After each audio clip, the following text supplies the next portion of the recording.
Jesus. Amém. Amém. Glória a Deus, glória a Jesus, né? Bendito seja o nome do Senhor, né? Que bênção. Estamos mais uma vez aqui, mais uma vez declarando a palavra do Senhor. Ontem estivemos juntos, né? Glória a Deus. E hoje, eu creio né? Se o Espírito Santo não mudar, nós iremos realmente finalizar o livro de Atos dos Apóstolos, né? O capítulo 28. Já vimos a primeira metade ontem, né? E hoje veremos a segunda metade, né? Glória a Deus. Então, ontem nós estudamos que nós vimos ali que eles encontraram a ilha de Malta, né? Descobriram que a ilha era uma ilha que era habitada. Nós vimos ali que existiam pessoas, né? Chamados de bárbaros. Nós entendemos aqui, explicamos o termo bárbaros, né? Do ponto de vista dos romanos, né? Claro, glória a Deus. E Paulo foi picado por uma serpente, né? Primeiramente chamaram Paulo de assassino, depois que Paulo não sentiu nada, chamaram ele de Deus. Aquela superstição do paganismo, né? Que nós temos, inclusive, até os dias de hoje. E nós vimos ali que o evangelho não ficou parado, né? Paulo não ficou parado, né? Durante 3 meses aí em que eles invernaram na ilha de Malta, pessoas foram curadas, né? Os enfermos da ilha foram trazidos para o apóstolo Paulo e impactou aquela ilha, né? A ilha de Malta ali recebeu ali a presença do evangelho, o poder curador, o poder transformador do evangelho transformou a ilha de Malta, tanto que eles receberam honrarias, receberam mantimentos no navio para prosseguir viagem. E depois nós vimos aí esse último trecho da viagem, acompanhamos no mapa, Paulo passando por Siracusa, passando por Régio, né, finalmente chegando no porto de Puteoli, e depois eles percorreram aí os últimos 200 quilômetros por terra, né, glória a Deus, glória a Jesus. Nós finalizamos ali no versículo 16, né? No versículo 16 nós vimos que uma vez em Roma foi permitido Paulo morar por sua conta, tendo em sua companhia o soldado que o guardava. Então, logo que eles chegaram em Roma, é de costume, né? Paulo chegou em Roma junto com o centurião Júlio, junto com os soldados, junto com os outros presos, junto também com seus companheiros, Lucas e Aristarco, e talvez mais algum, a palavra não fala. Então, logo que eles chegaram aí, o centurião deve ter entregue, né, ali para o outro comandante, né, para outras pessoas ficarem encarregadas de Paulo, dos outros prisioneiros, né, estava cumprida a missão do centurião Júlio, e ele foi muito impactado nessa viagem. Como nós vimos, ele permitiu Paulo visitar os seus irmãos, ele tinha Paulo em grande estima, né, tudo que Paulo falou, tudo que Paulo profetizou aconteceu. Então, isso aconteceu também, uma grande transformação no coração desse centurião. Glória a Deus, né? Então, uma viagem aí que ele nunca mais iria esquecer, né? Glória a Deus, glória a Jesus, né? Então, esse é o evangelho, né? O evangelho que transforma, não somente quando estamos no culto, não somente quando estamos dentro das 4 paredes da igreja, mas o evangelho do dia a dia, né? Porque nós passamos, no culto, nós passamos 1h30, 2 horas, vamos dizer que você vai para 2 cultos por semana, 4 horas aí, 5 horas, não sei, se você for para um ciclo de oração, e o restante das horas, né? E o restante das outras 100 e tantas horas aí que existem na semana, né? Então, Paulo, ele demonstrava em todo momento, né? Eles chegaram ali após um naufrágio, Paulo já estava ali catando graveto, servindo, né? Nenhum trabalho era indigno para o apóstolo Paulo, e nenhum trabalho deve ser indigno para nós cristãos, que temos que servir uns aos outros, né? Glória a Deus, glória a Jesus. Então, ao entregar, né, eu estava lendo esse texto aqui, ao entregar o centurião, ao entregar Paulo para outro grupo, ali para outro grupo de soldados, aquela carta, né, aquela famosa carta que Festo tinha escrito, será que ela ainda existia, né? Cabe a gente pensar, eu creio que não existia mais, né, depois de um naufrágio, aquela carta ali que Festo não sabia o que escrever e havia pedido ajuda para o rei Agripa, como nós vimos lá em Atos 25, né? Ele, não sei o que escrever, rei, não sei o que escrever, por isso eu te chamei aqui, porque tu conhece os costumes judaicos. Essa carta acompanhou Paulo, só que após o naufrágio, dificilmente ela ainda existisse, né? Glória a Deus, glória a Jesus. Então, Paulo não era um preso comum, Paulo era um homem letrado, não havia cometido crime algum, segundo os romanos. Muitos foram aqueles que disseram, né? Félix falou, Festo falou, o rei Agripa falou. O rei Agripa falou que, se ele não tivesse apelado para César, ele podia ser solto agora, né? Então, Paulo não era um preso comum, ele tinha apelado para César, ele era um cidadão romano, acima de tudo, e os romanos tratavam bem os seus, né, aqueles que a cidadania romana era bem vista, né, aos olhos de todos. Então, Paulo, ele mora, ele é dado o direito ali de não ficar numa prisão, mas de morar por sua conta, apenas com a companhia de um soldado ali que o vigiava, né, um soldado ali que com certeza deve ter ouvido Paulo louvando, deve ter ouvido Paulo adorando, Paulo lendo a palavra, Paulo pregou para ele, com certeza esse soldado aqui se converteu, sem sombra de dúvida, né? Glória a Deus, glória a Jesus, né? Que bênção, né? Então, esse era o apóstolo Paulo, né? E após chegar em Roma, depois de já estar instalado, 3 dias depois, versículo 17, Atos 28, 17, 3 dias depois, ele convocou os principais dos judeus e quando se reuniram, lhes disse, varões e irmãos, nada havendo feito contra o povo ou contra os costumes paternos, contudo vim preso desde Jerusalém, entregue nas mãos dos romanos, os quais, havendo-me interrogado, quiseram soltar-me, sob a preliminar de não haver em mim nenhum crime passível de morte. Então, Paulo chama ali o grupo dos judeus, né, os anciãos, os líderes judaicos ali da cidade de Roma, que moravam ali, né, e o seu propósito era defender-se de qualquer acusação, né, de qualquer disse-me-disse, de qualquer fuxico, né, não sei mais, qualquer burburinho ali sobre a sua chegada preso em Jerusalém. Então, também nas províncias ao redor, né? Então, Paulo vê uma oportunidade aqui de deixar tudo claro e também de falar sobre Jesus, né? Claro, a gente vai ver que Paulo não perde tempo, né? Glória a Deus, glória a Jesus. Então, esses judeus que viviam aqui em Roma, né? A gente estudou um pouco, né? A gente estudou lá no capítulo 18, 10 capítulos atrás, nós vimos que o imperador Cláudio, ele havia feito um decreto que os judeus tinham que sair de Roma. Atos 18, do 1 ao 2, ó, e depois disso partiu Paulo de Atenas e chegou a Corinto, e achando um certo judeu por nome Áquila, natural do Ponto, que havia vindo da Itália com a sua esposa Priscila, pois Cláudio tinha mandado que todos os judeus saíssem de Roma, ajuntou-se com eles. Então, Paulo se ajuntou com Áquila e com Priscila, que tinham saído de Roma, né, porque o imperador Cláudio havia mandado, né, ordenado que os judeus deixassem a cidade de Roma. Então, pelo visto, né, esse decreto já tinha expirado, né, não sabemos quanto tempo aí se passou, mas tinham se expirado porque nós vimos aqui judeus habitando novamente na capital do império, né, judeus novamente habitando na cidade de Roma. E Paulo convoca esses homens, né, e chama de varões irmãos, chama de irmãos. Essa palavra, essa expressão irmãos, quando a gente vai ver no original, no grego, né, usada aqui para os judeus, ela é a mesma quando Paulo se refere aos irmãos em Cristo. Ele está aqui se referindo a judeus, né, irmãos, judeus. Então, é a mesma palavra quando ele se refere, né, aos seus irmãos também em Cristo, né. Então, Paulo era irmão de sangue com os judeus, né, que ele tinha sempre grande estima, buscava levá-los à salvação. Esse era sempre o desejo de Paulo, como a gente via, quando ele chegava numa cidade, ele tentava pregar primeiro na sinagoga, só ante a recusa dos judeus é que Paulo pregava para os gentios. Então, Paulo considerava os judeus irmãos, né, irmãos de sangue, e considerava os cristãos irmãos pelo sangue de Jesus, né, glória a Deus, glória a Jesus, né, que bênção, né. Então, Paulo trata de esclarecer o que lhe havia acontecido, né, evitando assim boatos, né, sobre a sua condição, queria explicar ali o motivo dele ter chegado preso, né, e ele fala que nada havia feito. Ele enfatiza isso, ó, não fiz nada contra os judeus, não fiz nada contra os costumes dos nossos pais, né, costumes paternos aqui, não é do pai dele não, é o costume dos patriarcas, né, da lei de Moisés, né, dos antepassados. Então, inclusive, a gente viu, né, nós estudamos que Paulo observava ali ainda os ritos judaicos, né, as festas, né, Paulo ansiava por passar Pentecostes em Jerusalém, né, observava o dia da expiação, observava a Páscoa, né, glória a Deus. Então, ele não havia feito nada contra o povo, nem contra os costumes dos judeus, costumes judaicos.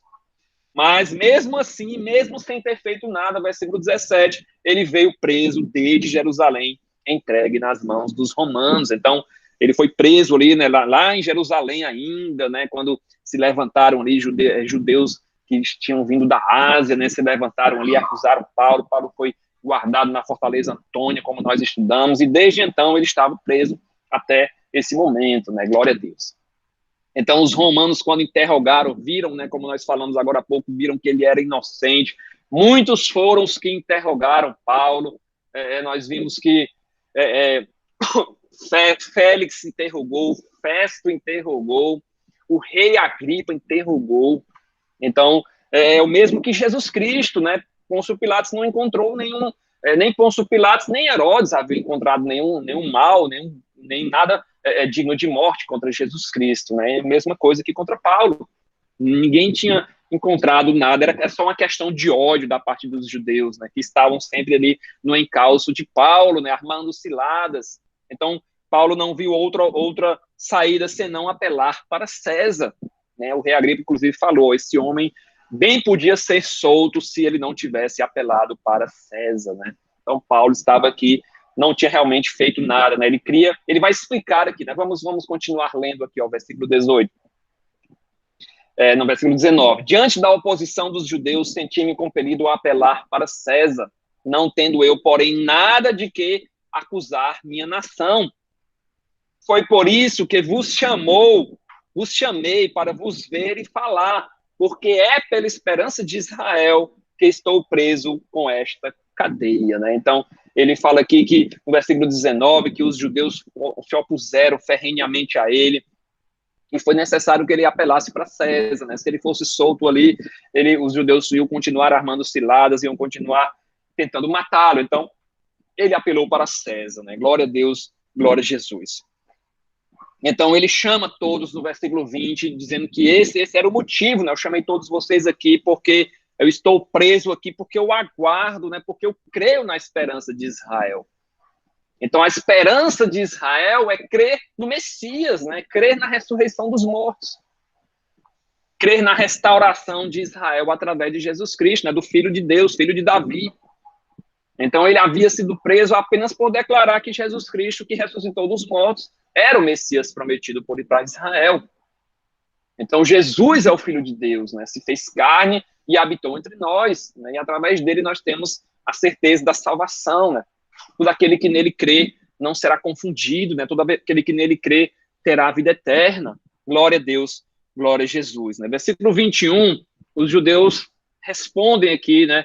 Ante ao questionamento do apóstolo Paulo, eles afirmam que não haviam recebido nada. Eles lhe disseram, versículo 21, nós não recebemos da Judéia nenhuma carta que te dissesse respeito. Também não veio qualquer dos irmãos que nos anunciasse ou dissessem de ti mal algum. Então, eles afirmam que, nós não recebemos nada, né?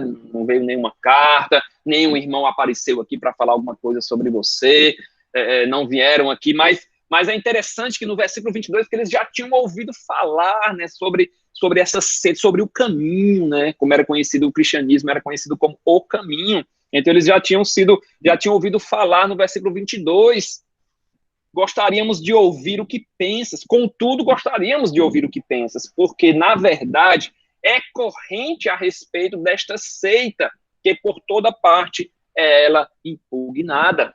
Então, nenhuma carta de queixa havia sido enviada, né, contra Paulo, né, nem dos judeus, nem nenhuma pessoa tinha chegado lá, tá chegando um cara aí que tá preso, e ele é uma peste, e ele distorce os costumes de Moisés, né, aquela ladainha de sempre dos judeus, né? Então, não havia chegado ninguém, mas eles já tinham ouvido falar sobre o caminho, né, sobre essa seita, então, ninguém tinha vindo para o acusar, né? Mas eles ficaram interessados em ouvir. Gostaríamos de ouvir o que pensas, né? Qual a tua opinião, Paulo? Qual a opinião sobre essa seita?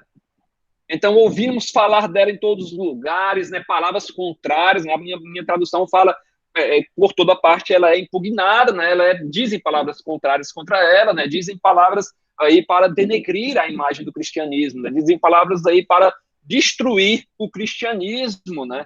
Na Bíblia, King James fala que em toda parte se fala contra ela, está impugnada aqui contra ela, né? Glória a Deus.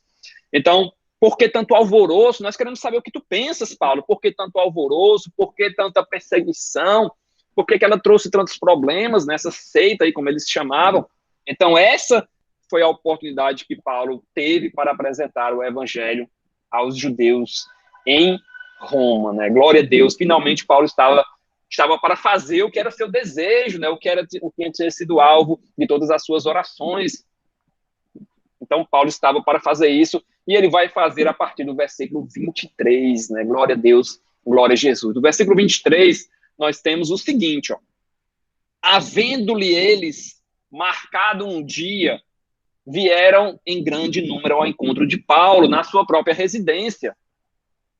Então, desde a manhã até a tarde, lhes fez uma exposição em testemunho do reino de Deus, procurando persuadi-los a respeito de Jesus, tanto pela lei de Moisés, como pelos profetas. Então, foi marcado um dia, né, em que Paulo pudesse explicar ali o que ele pensava, né, qual era a sua posição em relação a esse caminho. Então, nós temos aqui que Lucas, apenas um versículo, né, não é relatado ali, não é detalhado, como em outras partes do livro de Atos dos Apóstolos, não é detalhado ali o que Paulo falou, mas Lucas faz uma síntese, né, apenas um versículo ali falando que Paulo passou o dia todo ali falando sobre o evangelho, né, porque a palavra do Senhor é a mesma, né, a mensagem do evangelho é a mesma, né, se Lucas repetisse que as palavras seria bênção para nós, mas a mensagem é a mesma, não tem variação, é a mesma desde João Batista, passando por Jesus Cristo, passando pelos apóstolos, passando pelos discípulos, e chegou até nós, é a mesma palavra, a mesma mensagem. Jesus Cristo é o Filho de Deus, quem crê nele terá a vida eterna, e ele, somente ele, é o único mediador entre Deus e os homens. Então, Lucas, ele se ateve apenas a descrever de uma forma reduzida como aconteceu, né? Foram ali na sua própria residência, um grande número de pessoas. Outras traduções falam que foram ter a sua pousada, né? Pousada, residência, a mesma coisa, glória a Deus. Então, estavam dispostos a ouvir, né? E curiosos, né? Desejosos de saber, como eu falei, o que era isto, que seita é essa, que muitas pessoas estavam dispostas a sofrer, até a morrer por ela, né? Que mesmo ante a perseguição, os cristãos não retrocediam. Quem foi esse Jesus, né? Que causou tamanha mudança, né? Que causou tudo isso? E porque em toda parte se falava dessa cena, estavam curiosos de saber isso. Então, um grande número de pessoas foi ao encontro de Paulo na sua própria residência, e ele passou de manhã até de tarde aí falando, né, sobre o evangelho, né? Glória a Deus, glória a Jesus. Olha como é interessante, ó. A curiosidade dos judeus era tamanha que eles se dispuseram a visitar um homem preso em seu local de prisão para ouvir o seu relato. Geralmente, preso, a gente quer distância, né? O fulano ali é um ex-presidiário, não sei o que, as pessoas querem distância, mas aqui os judeus estavam tão curiosos que foram até a casa ali de Paulo e passaram o dia todo ali ouvindo a sua exposição sobre o evangelho, né, sobre o reino de Deus, né. Então, Paulo aqui mostrou um testemunho, expôs um testemunho do reino de Deus, mostrou a natureza do reino, né. Para os judeus, o reino tinha que ser um reino físico, né. O Messias seria um grande líder político, mas ele mostrou que a natureza do reino é uma natureza celestial, uma natureza espiritual, que se manifesta através de uma vida transformada, de arrependimento dos pecados, né, e mudança de vida, né, santificação. Então, mostrou o propósito, né, mostrou tudo ali sobre o evangelho, né. Então, obediência à palavra do Senhor. Paulo talvez deve ter contado alguns dos seus próprios testemunhos sobre a sua conversão, que ele sempre gostava de relatar, diga-se por sinal. Então, ele sempre gostava de relatar a sua conversão, as curas, os milagres, né? Como o evangelho transformava de cidade em cidade.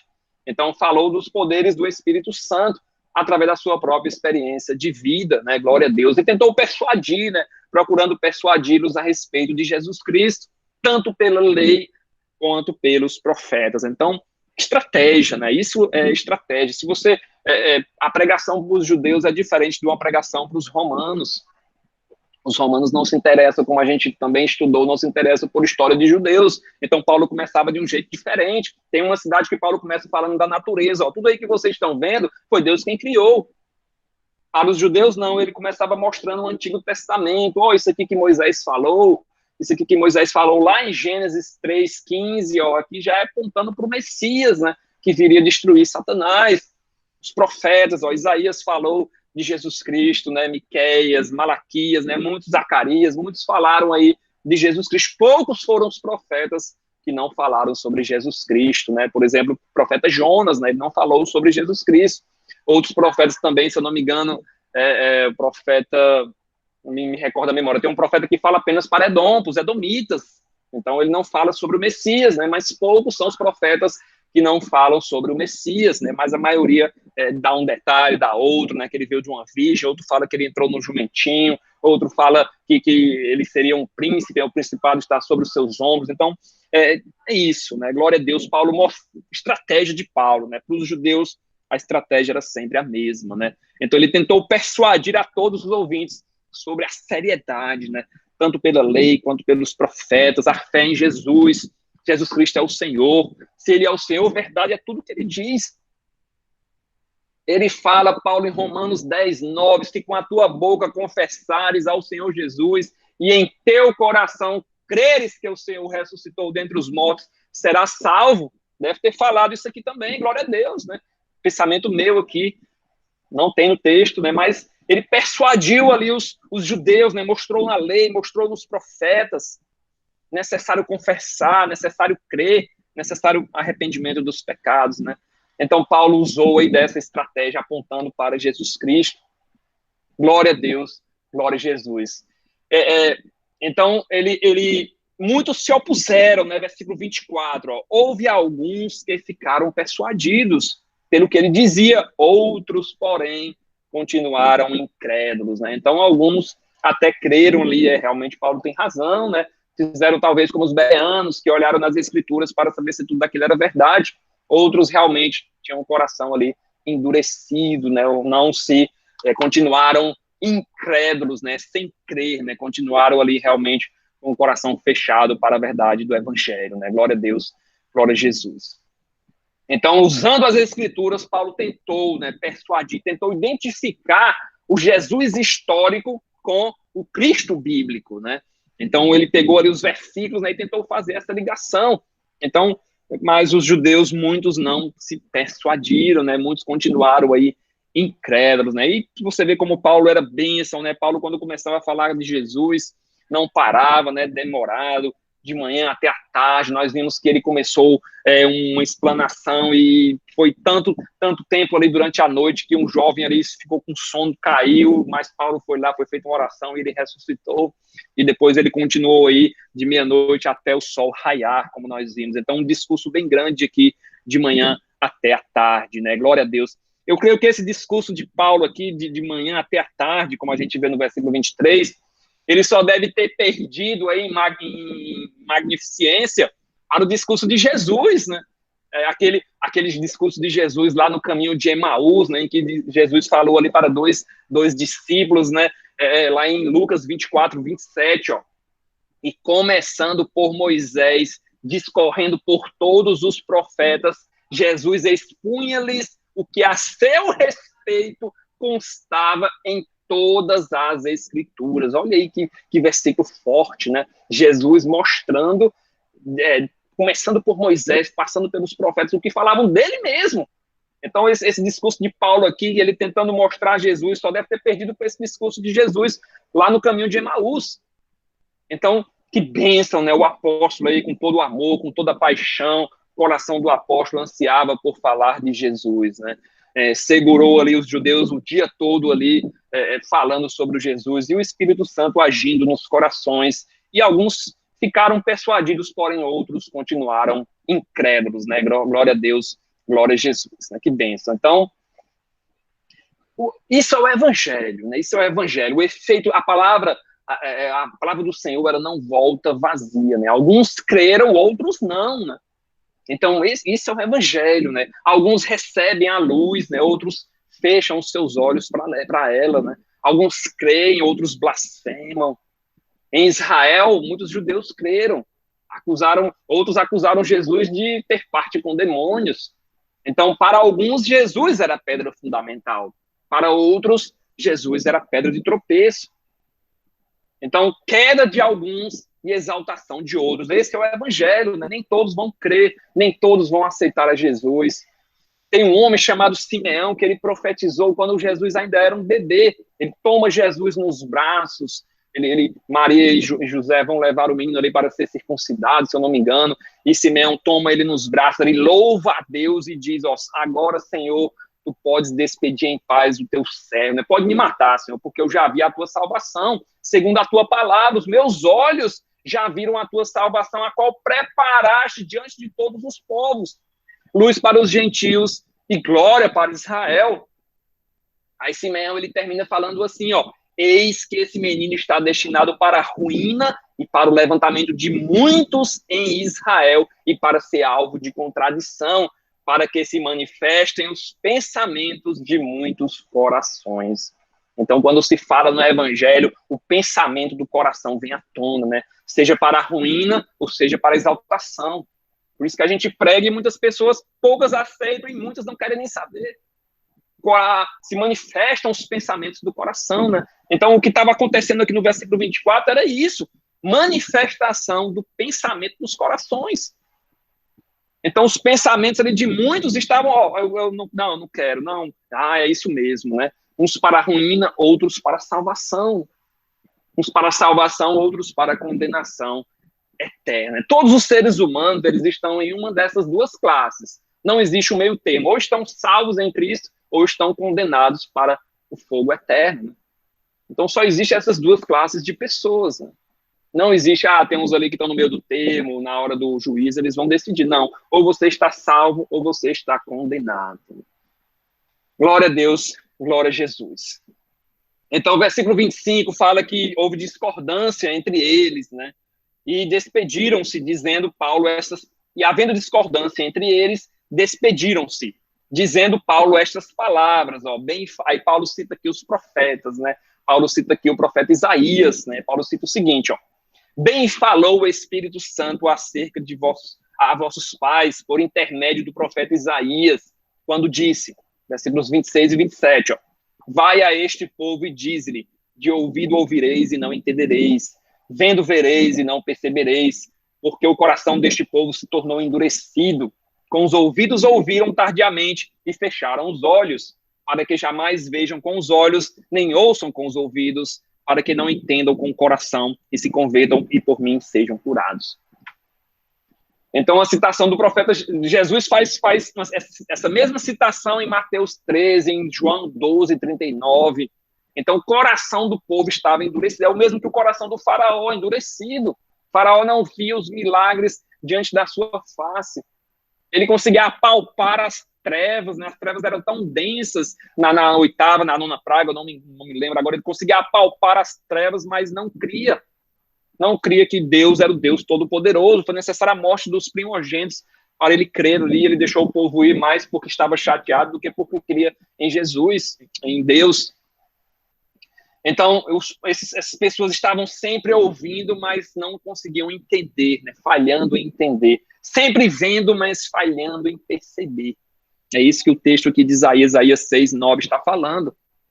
Fechando os olhos, não vendo a verdade diante da face deles, né? Toda a Escritura apontava para Jesus Cristo. Toda a Escritura apontava, né? Moisés, né? Os profetas, né? Até os salmos, né? Muita coisa apontava para Jesus Cristo e tudo se cumpriu com a sua vinda. E se a gente continuasse, porque aqui Paulo não fala, né? Porque Paulo não queria causar confusão, né? Mas se Paulo continuasse lendo Isaías, né? Paulo citou, ó, o versículo 26, corresponde ao versículo 9 de Isaías 6. Isaías 6, 9 e 10. Paulo citou Isaías 6, 9 e 10. Se Paulo lesse o 11, lesse o 12, lesse o 13, aí ia causar confusão. Porque os versículos 11, 12 e 13 dessa passagem aqui de Isaías vão falar de destruição de cidades, devastação dos campos, exílio de pessoas, né? Então, ó, eu vou ler para vocês Isaías 6, o 11, né, que é a continuação desses dois versículos, ó, até quando, Senhor, né, o profeta pergunta, até quando, Senhor? O Senhor responde, até que sejam desoladas as cidades e fiquem sem habitantes, as casas fiquem sem moradas e a terra seja em todo assolada, e o Senhor afaste dela os homens, e no meio da terra seja grande o desamparo. Então, para quem não crê, né, para quem tiver o ouvido fechado, né, grande vai ser o fim, né, o fim vai ser um fim terrível. Cidades desoladas, sem habitantes, pessoas mortas, né? Casas sem moradores, ou seja, a terra sem ninguém, pessoas ceifadas. Jesus, quando chega em Jerusalém, na última semana dele aqui na terra, ele, Mateus 23, fala que ele chega ali no Monte das Oliveiras e olha para Jerusalém e fala: Jerusalém, Jerusalém, que mata os profetas, que apedreja os que são enviados. Quantas vezes eu quis ajuntar os teus filhos, como uma galinha ajunta os pintinhos, mas vocês não quiseram. Eis que a vossa casa vai ficar deserta, ou seja, destruição. Porque eu vos digo que desde agora não me vereis mais, até que digas: bendito veja o nome do Senhor, bendito que vem em nome do Senhor. Então, não creram, destruição, né? Ainda bem que Paulo não citou os versículos 11, 12 e 13, porque senão aí estaria mais confusão, né? Mais briga ali no meio dos judeus, né? Glória a Deus, glória a Jesus. Então, e Paulo no 25, ó, é interessante, só para a gente finalizar o versículo 25, ó, e havendo discordância entre eles, despediram-se, dizendo Paulo estas palavras: bem falou o Espírito Santo a vossos pais por intermédio do profeta Isaías. Olha que interessante esse versículo, né? A gente às vezes lê e não percebe, mas aqui Paulo, ele reconhece que o Espírito Santo inspirou Isaías a escrever. Inspirando autores humanos, né? Em especial que o livro de Isaías. Por isso que a gente fala que a Bíblia é inspirada, né? Porque o Espírito Santo foi quem inspirou Isaías, Jeremias, Ezequiel, todos os profetas, né? Josué, todos que passaram aí, Davi, Salomão, todos eles. Então, que bênção, né? Que versículo precioso aí, né? Bem falou o Espírito Santo a vossos pais por intermédio do profeta Isaías, né?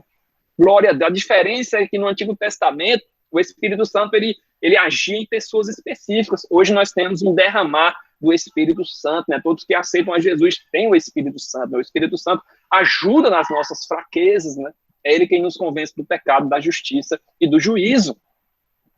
Mas é preciso ter uma mente aberta para o Evangelho, né? Não podemos ter o coração endurecido. É aí que o Espírito Santo começa a guiar, né? Começa a ajudar, começa a transformar. Glória a Deus, glória a Jesus, né? A fé vem pelo ouvir e o ouvir a palavra do Senhor, né? 28. Tomai, pois, conhecimento de que...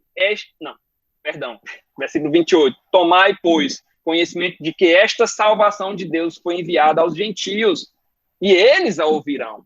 Então, a partir daqui, Paulo faz o que ele tinha feito em muitas cidades por onde ele tinha pregado, que a salvação era primeiro oferecida aos judeus e depois aos gentios, né? Não queriam saber, tem gente que queira. Então, agora ele fala que eles irão ouvir, né? Agora eu me dirijo aos gentios.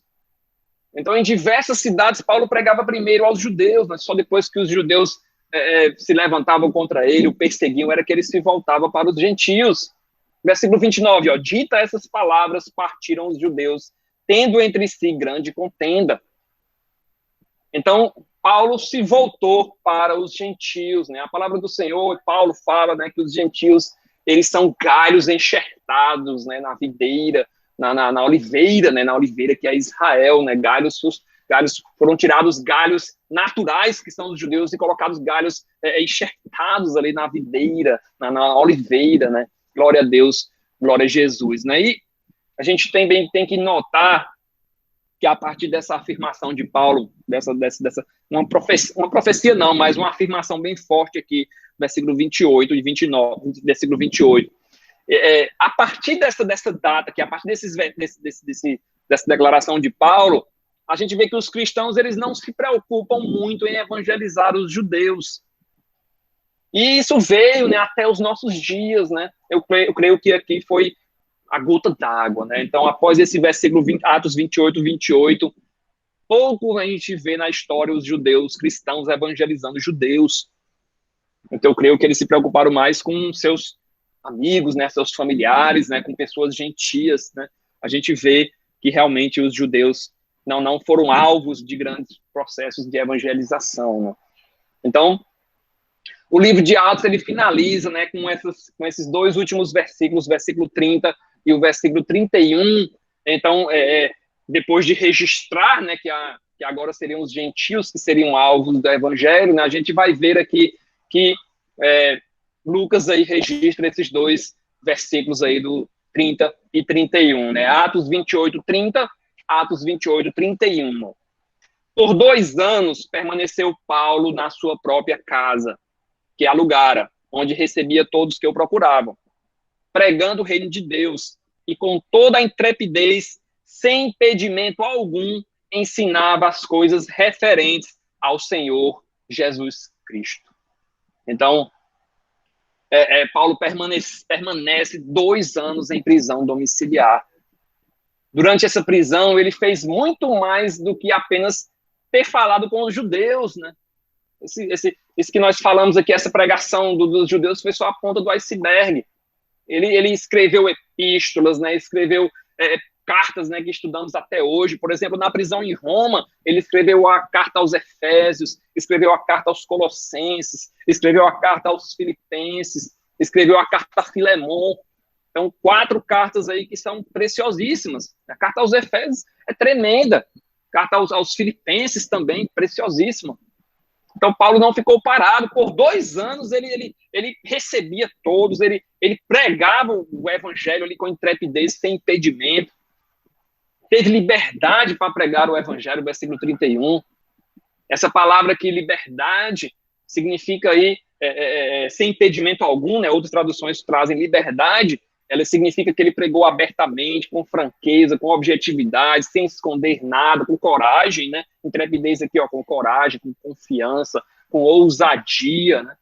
A Bíblia King James, ela fala que nenhum homem o proibia, né? Então, ninguém proibia Paulo de pregar o evangelho, ninguém era obstáculo ali na vida do apóstolo Paulo, né? E pelas suas cartas, nós sabemos que muitos foram aqueles que visitaram Paulo, como ele falou aqui no 30, onde recebia todos que o procuravam. Lucas esteve com Paulo em Roma, 2 Timóteo 4:11. Só Lucas está comigo. Toma Marcos e traze-o comigo, porque me é muito útil para o ministério, né? João Marcos aqui aparecendo novamente. Como falamos no fim aí, Paulo perdoou João Marcos. Timóteo visitava frequentemente o apóstolo Paulo. Colossenses 1:1. Paulo, apóstolo de Cristo, pela vontade de Deus, e o irmão Timóteo. Paulo escreveu Colossenses da prisão. Então, Timóteo estava com ele. Filipenses 1:1. Paulo, prisioneiro de Jesus Cristo, e o irmão Timóteo. Ao amado Filemon, né? Filemon 1:1. Eu falei Filipenses, mas é Filemon 1:1. Tíquico também visitou Paulo. Filipenses 4:18. Mas bastante tenho recebido e tenho em abundância. Cheio estou depois que recebi de Epafrodito, que da vossa parte me foi enviado, né? Então, Epafrodito também estava com Paulo. Tíquico, né? Efésios 6:21. Ora, para que vós também possais saber dos meus negócios e o que eu faço, Tíquico, irmão amado e fiel ministro do Senhor, vos informará de tudo. Então, diversas pessoas estiveram com Paulo, né? Timóteo, João Marcos, Lucas, Tíquico, Epafrodito, Aristarco também, Colossenses 4:10. Aristarco está preso comigo, vos saúda. E Marcos, o sobrinho de Barnabé, acerca do qual já recebestes, também está comigo. Se ele for ter convosco, recebei-o. Então, Paulo com certeza pregou para muitos ali da guarda romana, né? Talvez revezavam ali no seu cuidado. Glória a Deus, glória a Jesus, né? Que bênção, né? Que livro rico, né? Que livro abençoado, né? Atos dos Apóstolos, mas nós podemos chamar ele mais de Atos do Espírito Santo, né? E sobre o fim de Paulo, né? Que fim Paulo levou, né? O livro de Atos, ele termina aqui, né? Termina de uma forma que é um pouco abrupto, né? Mas termina aqui. Então, Lucas menciona no versículo 30 que Paulo passou 2 anos na prisão, em Roma, mas Lucas ele era bem detalhado, né? Bem detalhista, né? O Lucas, né? Tanto que o Evangelho, segundo escreveu Lucas, é considerado o Evangelho do homem perfeito, né? Muitos detalhes, muitos milagres que não estão em nenhum dos outros evangelhos. Então, Lucas não falou nada sobre o julgamento de Paulo. O que a gente pode deduzir é que ele foi libertado ao final desses 2 anos, né? A gente não tem certeza, mas ele foi libertado. Inclusive, Paulo escreveu mais de uma vez que ele tinha expectativa de ser libertado a qualquer momento. Filipenses foi escrito na prisão. Então, Filipenses 2:19. Espero, porém, no Senhor Jesus mandar-vos Timóteo o mais breve possível, a fim de que eu me sinta animado também, tendo conhecimento da vossa situação. Aí no 24 ele fala aqui, ó, estou persuadido no Senhor de que também eu mesmo brevemente irei estar com vocês. Em Filemon, quando ele escreve para Filemon, ele fala o seguinte, ó, e ao mesmo tempo prepara-me também pousada, pois espero que por vossas orações vos serei restituído. Então ele tinha essa expectativa de ser solto, né? Talvez os judeus não foram, né, não foram acusar Paulo em Roma, os acusados não apareceram. Depois de 2 anos, prescreveu a prisão, o crime de Paulo. Segundo a Bíblia de Estudo King James, né, ela traz uma notinha ali sobre esses 2 versículos aqui, ela fala que alguns escritos respeitáveis e tradicionais da igreja primitiva, como as cartas de Clemente e o cânon muratoriano, narram que Paulo estava em plena atividade ministerial depois da prisão de Roma. Ele foi, inclusive, para a Espanha, e depois, quando voltou, foi morto ali pelas mãos do imperador Nero. Então, nós temos aí que talvez, né, não temos 100% de certeza, mas talvez Paulo passou realmente só 2 anos preso em Roma e depois ele ainda pregou por algumas cidades. Né? Glória a Deus, glória a Jesus, né? Que bênção, né? Tanto que ele quando ele escreve a carta para Timóteo, só veio depois, né? Só veio depois que ele teria sido solto. E ele escreve a carta de Timóteo num tom de despedida, né?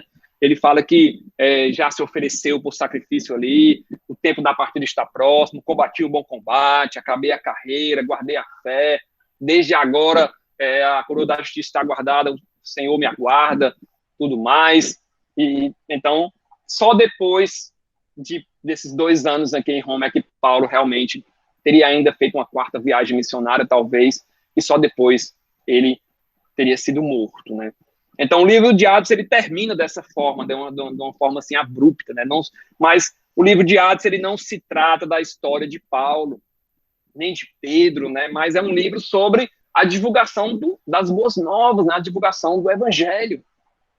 Tem um escritor, Justo Gonzalez, né? Que ele escreve o seguinte, ó, um texto um pouco grande aqui, mas eu vou ler para vocês, porque é bênção, né? Abre aspas, ó. O livro não termina de fato, simplesmente é interrompido.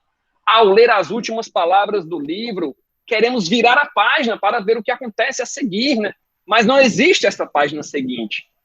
O que aconteceu com Paulo, o que aconteceu a seguir, e os outros apóstolos. Talvez o livro, em vez de terminar com um ponto final, ele terminasse com as reticências. Porque o livro não termina, né? Ele pergunta, por que o livro não termina? Então, várias teorias, mas a explicação é bem simples. O livro não termina porque os atos do Espírito Santo não terminaram aqui. Se esse livro, na verdade, fosse sobre os atos dos apóstolos, Lucas tinha falado sobre cada apóstolo. Depois da ascensão do Senhor, ele tinha falado sobre cada apóstolo, mas esse não era o propósito de Lucas. O verdadeiro protagonista desse livro é o Espírito Santo. Enquanto esperamos a segunda vinda do reino de Deus, os atos do Espírito Santo continuam até os dias de hoje. O mesmo Espírito cujos atos observamos no livro de Atos continua agindo entre nós. Ainda vivemos nos tempos dos atos do Espírito Santo. Vivemos, por assim dizer, no capítulo 29 de Atos. E enquanto vivermos nesses tempos, esse livro será a palavra de Deus para o nosso benefício e nossa orientação. Fecha aspas. Que bênção, né? Olha que texto tremendo esse texto. Nós estamos vivendo a continuação do livro de Atos. Tivemos aí uma era da igreja, né? Depois da pregação de Roma, 300 anos depois, Constantino declarou o cristianismo como sendo religião oficial, mas teve muita perseguição, teve deturpação, mistura com paganismo, né? Tivemos o sincretismo religioso, começaram a juntar os deuses da mitologia com os cristãos. Só depois veio a reforma protestante, né? E chegamos até os dias de hoje, né? Então, nós estamos vivendo aí o capítulo 29 do livro de Atos dos Apóstolos, né? Glória a Deus, glória a Jesus, né? E que livro abençoado, né? Muitas foram as histórias, falamos de Pedro, falamos de Tiago, né? Falamos de muita gente aí, né? Estevão, Cornélio, glória a Deus, Glória a Jesus, né? Tivemos conversão de Paulo, batismo com o Espírito Santo, pessoas se convertendo aí aos milhares, 3.000, depois 5.000, instituição de diáconos, tivemos Filipe aí pregando para o eunuco de Candace, né? Foi bênção, né? Foi bênção esse livro aí. Curas, né? Milagres. Muitas foram as pessoas que eram aleijadas de nascença e se levantaram pulando, saltando de alegria, né? Glória a Deus, glória a Jesus, né? Que o Espírito Santo continue nos abençoando, né? Continue nos guiando. O livro não termina, mas ele continua conosco, né? Glória a Deus, glória a Jesus, né? Jane, você quer fazer a oração? Quer fazer um complementozinho aí? Você falou tudo, né? Mas é muito tremendo quando nós observamos que estudamos, na verdade, os atos do Espírito Santo. Oh, glória a Deus! Estudamos os atos do Espírito Santo. O nome do livro deveria ser Atos do Espírito Santo. Glória a Deus! Então, a gente fica, né, com aquele gostinho de quero mais, mas é isso. Nós estamos vivendo Atos 29. Nossa vida é Atos 29. O Espírito Santo continua trabalhando entre nós. Né? A gente se emociona porque viu tudo que os nossos irmãos passaram, mas, na verdade, nós não temos registrado como foi registrado tão bem, né, por Lucas, os atos, né, do Espírito aí na vida de Paulo, na vida de Pedro e tantos outros. Mas nós queremos agradecer ao nosso Deus, nós vamos agradecer porque os nossos corações se alegram em saber que cada um de nós é um participante desse Atos 29. Cada um de nós, graças a Deus. Maravilhoso Deus, Tu és o Pai eterno, nós nos alegramos, Senhor, tão grandemente com o Teu agir, Senhor.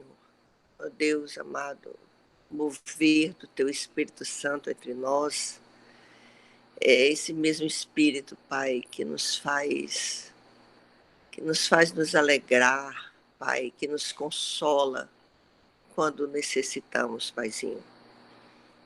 Pai, Tua palavra segue firme, segue sendo levada aos quatro cantos do mundo, Deus, até o momento, Senhor, em que essa tarefa for cumprida e Jesus Cristo voltar para buscar a sua eleita.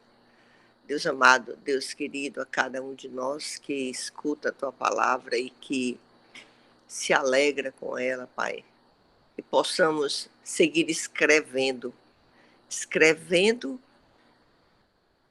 Atos 29. Cada um de nós. Oh, Pai, obrigado, Senhor. Obrigado pelo Teu amor para conosco. Obrigado pelas famílias aqui presentes, Pai, os representantes.